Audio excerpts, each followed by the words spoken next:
Hi guys, welcome to Wrestling Perspective. In this video I will be reviewing WrestleMania 39 Night 1.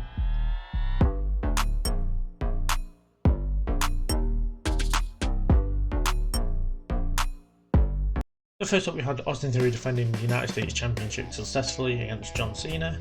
I thought this was a decent match or until the finish. I didn't agree with having a screwy finish to start WrestleMania.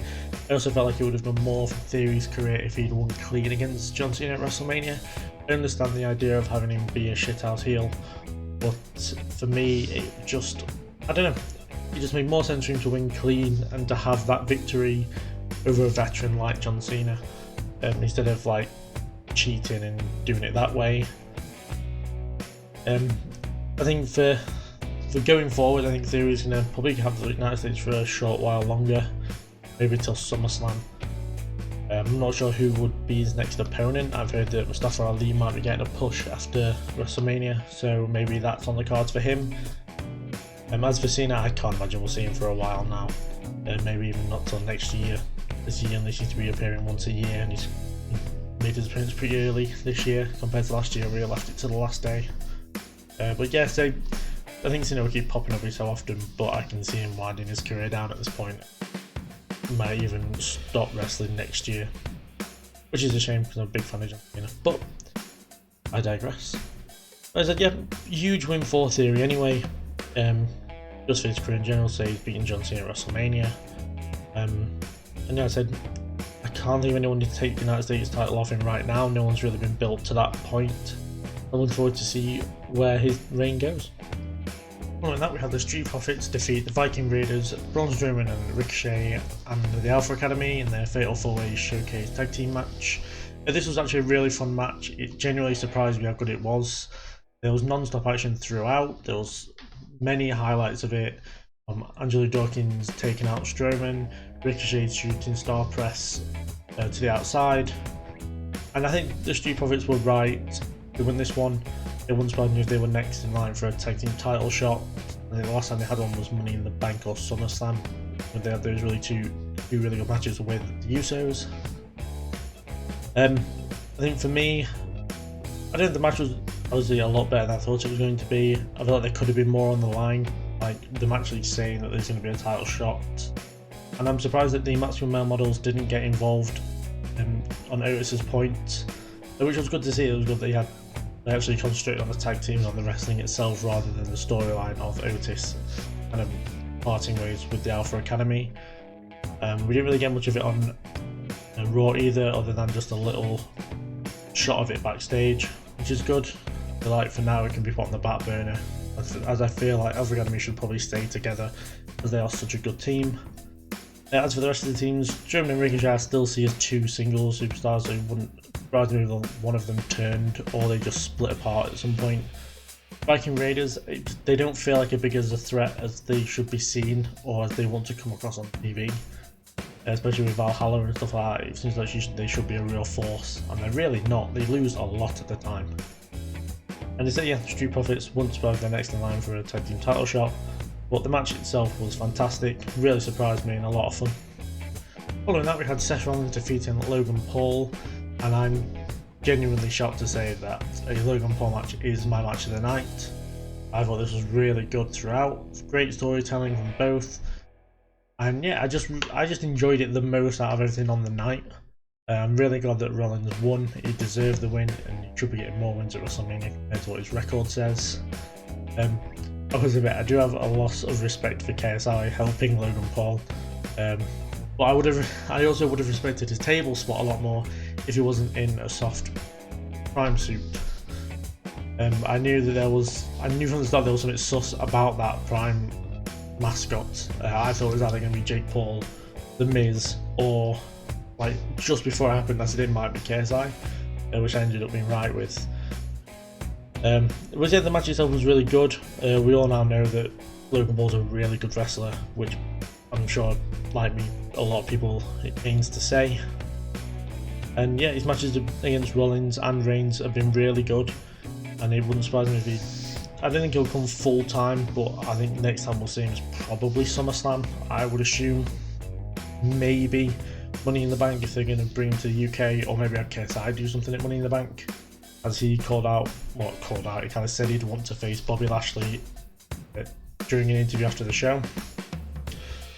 But one thing that really does add to these matches, especially with Logan Paul, is the stress of it all, because you want Logan to lose, especially against these big superstars like, let's say, Roman and Roman. Which makes you enjoy the match more, in my opinion. The stress adds to it. But yeah, as I said, it was a surprise to me, but this was generally my match of the night. Following that, we had Becky Lynch, Lita and Trish Stratus defeat Damage Control. I thought there was another decent match, some really good high spots in this one. Io Sky's, he wanted to call her Io Shirai, she's not. Io Sky's moonsault, and I think just the match in general was quite fun, similar to the tag team match earlier on in the night. For me, the wrong team won. I felt like Damage Control needed the win more than Lynch, Lita and Trish, and I would have expected Lita and Trish to put over the younger talent, which they didn't, and it's really annoying when they don't do that, and it seemed to be a common theme throughout WrestleMania, which I'll get to later on. But I do worry for the future of Damage Control and whether they split up or not. Obviously on Raw, Dakota Kai and Io Sky came out without Bayley, and it worries me that they might be splitting that off, and not like on screen. They might have just ended it off screen, which is quite annoying because they are a good group of wrestlers. I feel like they should be in a storyline on the screen if they're going to split them up. And for me, the only really low point for me was those slow parts, especially when Trish was wrestling in the ring, when she was the legal competitor. And yeah, I feel like, I don't know whether it might have been ring rust or something like that, but it just seemed especially slow when Trish was in the ring, in my opinion. And as for the women's tag champs, Lita and Becky, I can see them dropping the titles fairly soon. I can't see Lita sticking around full time for much longer.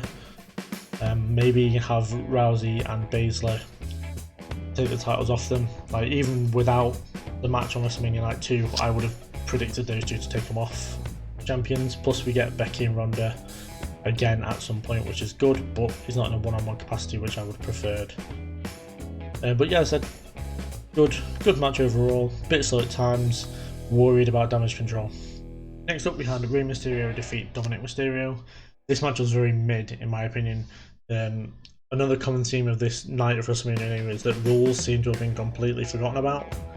There was points where Dominic should have definitely won by disqualification, especially when his mum slapped him on a WrestleMania card. But for me, again, the wrong winner here.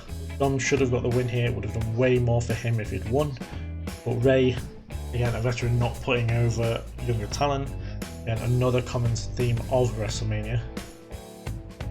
I thought Rey paying tribute to Eddie made no sense for me, in my opinion. It would have made more sense for Dominic to have come out to Eddie's theme, had Eddie's entrance, as he was saying how Eddie should have been his dad. But I don't know. I feel like that would have fit way more better. He would have got way more heat for it. The kind of prison entrance, it made sense in storyline. It just didn't look great. Obviously, they got a lot of controversy because one of the images they showed was outfits, which is a terrible thing to do. And then there's a case of the sponsor for this being Cinnamon Toast Crunch. Like, what the hell was that about? Like, why have a blood feud, father versus son, big build, and it be being advertised by some stupid ass cereal? It just didn't make any sense. You could have had the showcase tag team match be sponsored by the cereal and by other stuff as a result later on in WrestleMania Night 2. It just didn't make any sense why they'd have it here. And again, for me personally, I just didn't enjoy this one as much as I was hoping. It was genuinely one of the matches I was really looking forward to be fair, and I was hoping Dominic would get the win. I was hoping Judgment Day would have a full win for everybody, and that wasn't the case. And I worry for the Judgment Day, I worry for Dominic, because it feels like as much as he's doing, he's not going anywhere. And a win over Rey here would have done so much for him. But again, veterans win, I guess. But I don't know. I feel like it was the wrong decision. I didn't like this one at all, really. Next up we had Rhea Ripley defeat Charlotte Flair to become the new SmackDown Women's Champion.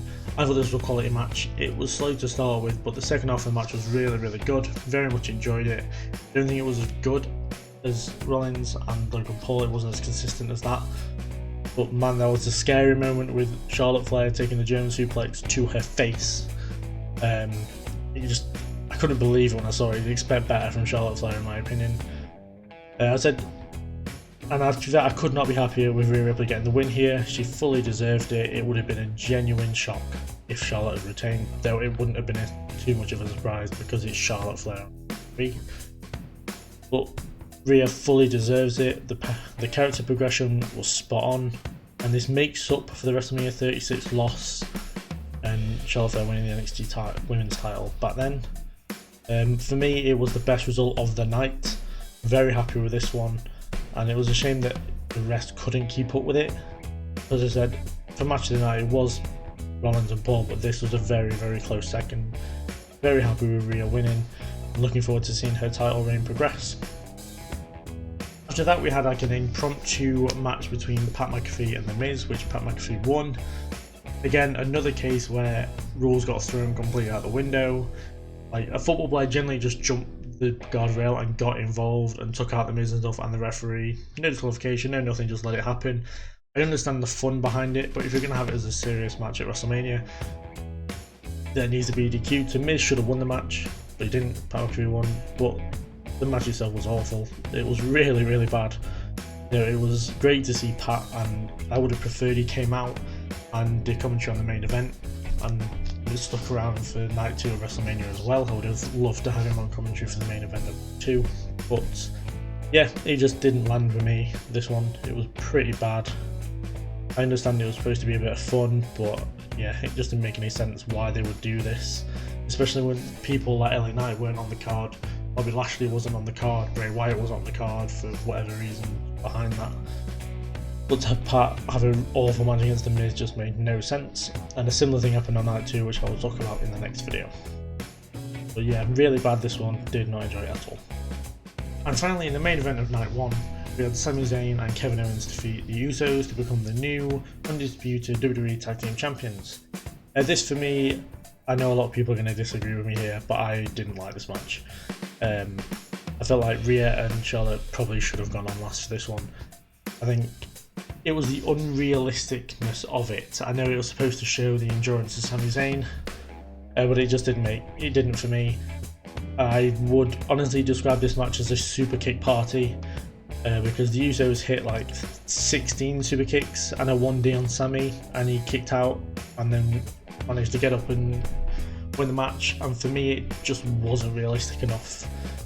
I saw this match as a very similar thing to Brock and Cena at SummerSlam, but Cena would have won the match. It just didn't make any sense at all, and I'm happy for Sami and Kevin. You know, they fully deserve the tag titles. The storyline was fantastic. Kevin Owens deserves to be Grand Slam champion, but this was not the way to do it, in my opinion. They could have had a really good even match, but for the most part the Usos controlled and dominated. Sami took a shit ton of punishment and it would have finished him off, in my opinion. Anybody else, it would have finished him off. And I don't know if it's because I don't believe Sami as a main guy still or anything like that, but for me it just didn't land. I didn't like it. It wasn't realistic enough to say that Sami would have taken all the abuse that he took and then got the win. Kevin was not involved as much as I thought he would be. I know it was focused more on Sami Zayn than Kevin Owens, but yeah, it kind of took away from the match for me, having all these super kicks happen, all these big power moves, and for them to get the win just didn't make any sense. I would have actually preferred, in a way, the Usos winning this match and Roman losing his match, and seeing what the bloodline would be like with Usos still as champions and Roman not as champion. But either way, as I said, I'm happy for Sami and Kevin. They're going to make great champions. I'm hoping that they actually split up the titles now in some kind of way. I don't know about it. But yeah, as I said, I didn't enjoy this one, unfortunately. And yeah, Rhea and Charlotte probably should have gone on in hindsight. So those are my thoughts and opinions of WrestleMania Night 1. Do comment down below what your opinions were of the first night of WrestleMania. and kind of what your favourite matches were, everything like that. Obviously I go through my predictions at the end of this part of the video, but I'll do that new video as I feel like I may as well do it for all of WrestleMania 2 nights split up. But yeah, I think night 1 and night 2 were pretty even in my opinion. I feel like they both had bad and good things happen on them. Obviously one big bad thing happened on night 2, but this one was pretty alright. I enjoyed it for the most part. Some parts were really hard to like though as well. Yeah, so do comment down below anything, any feedback, anything like that, anything about the video, favourite matches, what you think might happen at Backlash, anything like that. So I'll ask you to like and subscribe, and I'll see you guys in the next video.